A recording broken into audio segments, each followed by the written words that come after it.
हूं, कांग्रेस के पास आ रहा हूं। Of course you will reply. मैं जो लोग प्रोग्राम देख रहे हैं खासतौर से यहां तो जानते हैं, लेकिन जो दर्शक प्रोग्राम देख रहे हैं मैं उनको बताना चाहता हूं, भाखड़ा नागल बांध के तट पर बना ये, हाँ जी, और विस्थापित हुए थे, विस्थापितों का एक बहुत बड़ा मुद्दा यहां पे रहा है। और गोविंद सागर झील के किनारे बसा ये शहर कई मामलों में बहुत महत्वपूर्ण है। और नया कहा गया कि नया बिलासपुर है वो पूरे देश में मॉडर्न सिटी अगर कोई कहे कि पहली बार बसाया गया तो वो न्यू बिलासपुर था। जी जी प्लीज आया जी जनाब कांग्रेस जी। इन्होंने तो गिना दिया साहब। नहीं नहीं नहीं, आपके पास कुछ है बताने के लिए? बहुत कुछ है हमारे पास बताने के लिए। जी देखिए, ये देश जो है संविधान व्यवस्था के ऊपर आधारित है जी और संवैधानिक मूल्यों पे इस देश का गठन हुआ है जी। जो हमारी संस्कृति है, जो सेकुलरिज्म की बात करी है, हाँ। जिसके प्रणेता जो है इस देश के महात्मा गांधी रहे हैं, उसके आधार पे आपकी करेंसी चलेगी, उसके आधार पे यहाँ का लॉ एंड ऑर्डर चलता है और उसी के आधार पे सारी संवैधानिक व्यवस्था चलती है। विकास के मुद्दों की बात की अगर हम करते हैं तो ये जो ला रहे हैं आम आदमी पार्टी वाले वो गलत कर रहे हैं ना। ये देश की जो नीति निर्धारण करते हैं उनको तय करना है। मैंने कहा कि ये देश सेकुलर मूल्यों पे चलता है। चलिए सुन लिया ना आपने, मुस्कुरा रहे हैं। अरे सुना नहीं आपने, ध्यान दीजिए, चुनाव फिसल जाएगा, मैं बता रहा हूं आपसे जी। दूसरा विषय ये है, हाँ। ये भाखड़ा विस्थापितों का शहर है। वर्ष 1971 से यहाँ पे कभी कांग्रेस की सरकार आई, कभी भाजपा की सरकार आई। तो कांग्रेस ने जितना करते थे, आज यहाँ पे 4 विधानसभा क्षेत्र हैं। 4 विधानसभा क्षेत्रों में 3.5 विधानसभा क्षेत्र जो हैं बिलासपुर के, वो भाखड़ा के विस्थापित और प्रभावित हैं। उसको लेके जितनी व्यापक जो मिनी सेटलमेंट 1985 में करवाया गया था, उसके बाद आज किसी ने भी उसको इसके यहाँ पे उसकी तो कहा कि सब करा दिया मैंने। नहीं, अभी कुछ नहीं हुआ। अभी भी भाखड़ा विस्थापितों का मुद्दा जो है वो जीवंत है, वो चल रहा है। उसके बाद जो और विकासवादी इन्होंने योजनाओं। अरे बाबूजी क्या हुआ? जी तो कांग्रेस ने 2700 रुपए मकान और 100 रुपए भी के पैसे दिया मैं।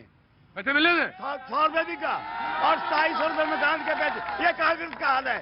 हमारे पास जमीनें थी ना वो 48 में चली गई। कौन सा सन की बात बता रहे हैं? मैं सन 60 की बात बता रहा हूँ। सन 60 में 100 रुपए बीघा के हिसाब से। हाँ, हमें पैसे मिले। और अभी बता रहे थे कि 26 रुपया प्याज सस्ता है और 100 रुपए 62 में मिल रहा था। तो वो क्या था, सस्ता था या महंगा था?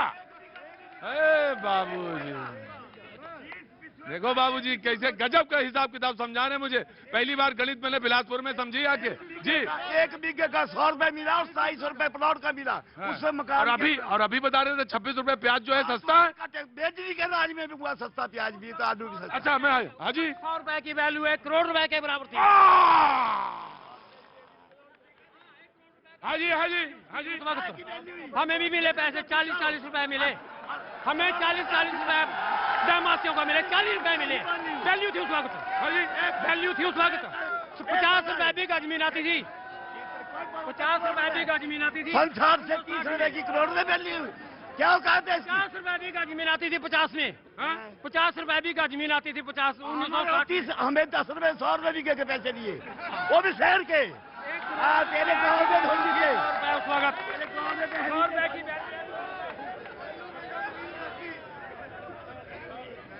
अरे बाबूजी बैठ जाइए। मेरा काम ये नहीं है। अरे वो बाबूजी आ रहा हूँ। CPIM वाले बोलना है इनको। मैं जानता हूँ आराम कर। मैंने सवाल पूछ लिया, बिल्कुल प्रवक्ता से सवाल पूछिए, आप ही का प्रोग्राम है। बाबूजी नाराज ना होइए। इन्होंने कहा कि 100 रुपए की कीमत बहुत थी उस समय। कोई कीमत नहीं थी। उसको पता है कि क्या हाँ, ये झूठ बोल रहे हैं। मैं जो उजरा हूँ मुझे बताए। जिस भगत ग्रामवासियों को गुरुद्वारा मार्केट में प्लाट दिए गए, 9 फुट के प्लाट हैं ये। उजड़ा है उसको पता है। ये हम उजड़े हुए हैं। नहीं उजड़ा है। हम ग्रामवासी हैं। उजड़ा था तो इसको पता लगा।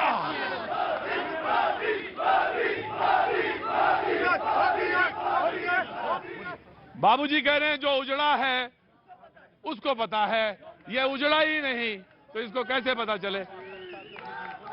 बाबूजी 60 में तो मैं पैदा नहीं हुआ। बाबूजी इधर देखो थोड़ा। बाबूजी इधर देखो, जरा मेरी तरफ देखो। बाबूजी आई लव यू। वो झूठ, मुझे याद आ गया वो झूठ बोल रहा था, वो झूठ बोल रहा था बड़े सलीके से, वो झूठ बोल रहा था बड़े सलीके से। मैं एतबार न करता तो और क्या करता।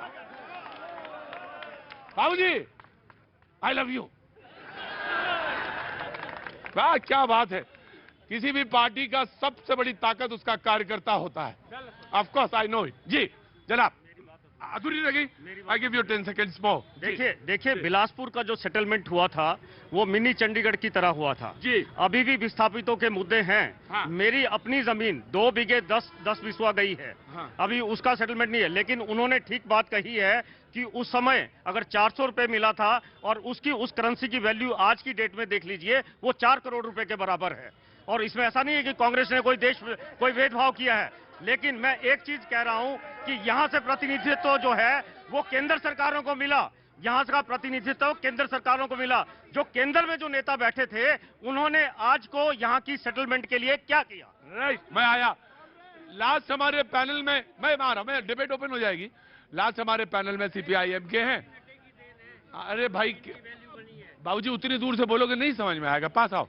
सीपीआईएम के प्रतिनिधि यहाँ पे मौजूद हैं, उनका स्टेटमेंट, उसके बाद डिबेट ओपन है। आप सारे लोग हाथ उठाइए, मैं आपके पास हाजिर हो जाता हूँ। जी जनाब। हाँ, मैं एक तो सबसे पहले ये जो आपने प्रश्न पूछा है इस पर मैं नहीं बोलना चाहता, क्योंकि धर्म व्यक्ति का निजी मामला है जी। वो कोई क्या स्टेटमेंट दे रहा है वो बिल्कुल गलत है। हाँ। और सबसे पहले ये पेंशनर जो बैठे हैं, मैं बताना चाहता हूँ उसमें प्रदेश के अंदर कांग्रेस की सरकार थी 2003 जब बंद की गई, और तीन सेंटर में वाजपेयी थे। इन दोनों ने मिलकर के एम्प्लॉयज की सरकार को जो है एम्प्लॉयज की पेंशन को बंद किया। और अभी ये बोल रहे हैं, ये सेटलमेंट की बात कर रहे हैं। नड्डा साहब भी यहाँ से रहे, मिनिस्टर रहे, वो भी सेटलमेंट की बात बताएं। कांग्रेस की भी सरकार रही, अगर सेटलमेंट नहीं हुआ है ये दोनों पार्टियां जिम्मेदार हैं। अभी भी लैंड एक्विजिशन एक्ट, उसका फैक्टर 2 हिमाचल प्रदेश के अंदर अभी रेलवे में जो गई है जमीन 4 लेन में गई है, फैक्टर 2 नहीं दिया जा रहा है। जबकि 2013 का लैंड एक्विजिशन एक्ट बोलता है उसके अंदर आपको रूरल एरिया में 4 टाइम आपको पैसा देना पड़ेगा, अर्बन एरिया में डबल देना पड़ेगा। ये दोनों गुमराह कर रहे हैं। कोई फैक्टर 2 यहाँ पर लागू नहीं हुआ है। पेंशन केवल और केवल एक स्टेट में बची थी, वो वाम मोर्चे द्वारा शासित था वेस्ट बंगाल, वहां पर थी। बाकी पूरे देश में जी बंद कर बहुत दी गई थी। बहुत मैं आंकड़े देख रहा था तो 2003 में जब लागू किया तो पूरे देश में ये पहला राज्य था जिसने ओल्ड पेंशन स्कीम को खत्म कर न्यू पेंशन स्कीम को लागू किया था। जी 2003 का पहला था। और ये चुनाव आगे जिंदाबाद, आगे जिंदा पार्टी। मैं बात दरअसल ये कह रहा था कि मैं सोलन से मैंने शुरू किया है, आज तीसरा शो है मेरा, और मैं जहां जहां जा रहा हूं ये ओल्ड पेंशन और न्यू पेंशन, बेरोजगारी, कर्ज, ये सारे मुद्दे सामने टकरा रहे हैं। मैं एक छोटा सा ब्रेक लेना चाहता हूं, आपकी इजाजत हो तो मैं ब्रेक ले लूं। क्या नाम, खड़े हुए साहब, क्या नाम है साहब? सुशील पुंडीर। सुशील पुंडीर साहब यहीं के रहने वाले हैं? जी बिल्कुल, यहीं के रहने वाले हैं। भारतवासी हूँ। भारतवासी हैं लेकिन यहाँ के बिलासपुर के रहने वाले हैं। बिल्कुल जी, कुछ सवाल आपके दिमाग में है? बिल्कुल है। क्या है? सबसे पहली बात यह है कि हमें भारतीय होने की सोच बड़ी करनी होगी, सोच छोटी नहीं करनी होगी।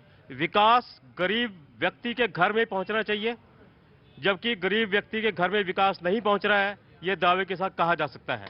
हमें भारतीयता पे पूरा विश्वास होना चाहिए। हम पहले भारतीय हैं, उसके बाद राजनीतिक दल हैं। पंडित साहब थोड़ा कंफ्यूज कर रहे हैं आप। पहला तो आप कह रहे हैं कि देश, राष्ट्र, और फिर एकदम से कह देते हैं कि हाशिए पे पहुंचा हुआ व्यक्ति के पास अभी विकास पहुंचा नहीं है। मैं इन दोनों के बीच की जो खाई है वो जानना चाहूंगा पंडित साहब। वक्त थोड़े से ब्रेक का, ब्रेक के बाद मैं बाबूजी आया आपके पास।